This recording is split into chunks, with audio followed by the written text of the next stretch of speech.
অল্প পানিতে যদি হায়াত না থাকে, অল্প পানির ভিতরেও সে কুমিরের খাবারে পরিণত হয়ে যেতে পারে, ঠিক কিনা? এই যে আপনারা কয়েকদিন আগের একটা সংবাদ শুনেছেন যে সুন্দরবনে সুকুমার একসাথে ওনারা এই জীবিকা অর্জনের জন্য সুন্দরবনের মধ্যে যায়। আসতে গিয়েছে, সন্ধ্যা হয়ে গেছে, ছোট্ট একটা খাল। এই খাল তারা পাড়ি দিয়ে আসে, পায়ে হেঁটেই আসে। পাড়ি দিয়ে সবাই পার হয়ে গেল, সুকুমার ভিতরে রয়েছে। সে আর ওঠে না, তার দুই পা কামড়িয়ে ধরেছে বিশাল এক কুমির।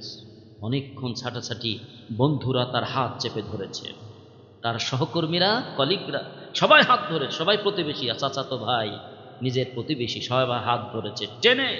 কুমির ভিতর থেকে বিশাল কুমির, এটা অনেক মানুষের জীবন নিয়েছে সুন্দরবনে, তারাও জানে যে সেই কুমিরটাই ধরেছে। 4-5 জন সুকুমারকে টেনে উঠাইতে পারে নাই, শেষ পর্যন্ত তারা ব্যর্থ হয়েছে।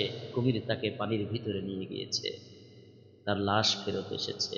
প্রিয় ভাইরা আমার, অল্প পানি প্রতিদিন তারা পার হয়, কিন্তু তার মহান রব্বুল আলামিনের দরবারে সুকুমারের হায়াত শেষ। এই জন্য সব দিন উঠে আসতে পারছে, সেই দিন আর উঠে আসতে পারে নাই। আমরা অসুস্থ হই, হাসপাতালে যাই, ফিরে আসি, কিন্তু এমন একটা দিন হয়তো আসবে যেদিন আমাদের হায়াত থাকবে না। ওই দিন বাড়ি থেকে মানুষ শেষ বিদায় নিয়ে যাবে, কিন্তু সে জানে না যে আমি আর কোনোদিন আমার এই নিজ হাতে নিজের পরিশ্রমের টাকা দিয়ে বানানো এই ঘরের মধ্যে আমি আর কোনোদিন ফিরে আসতে পারবো না, ঠিক কিনা বলেন?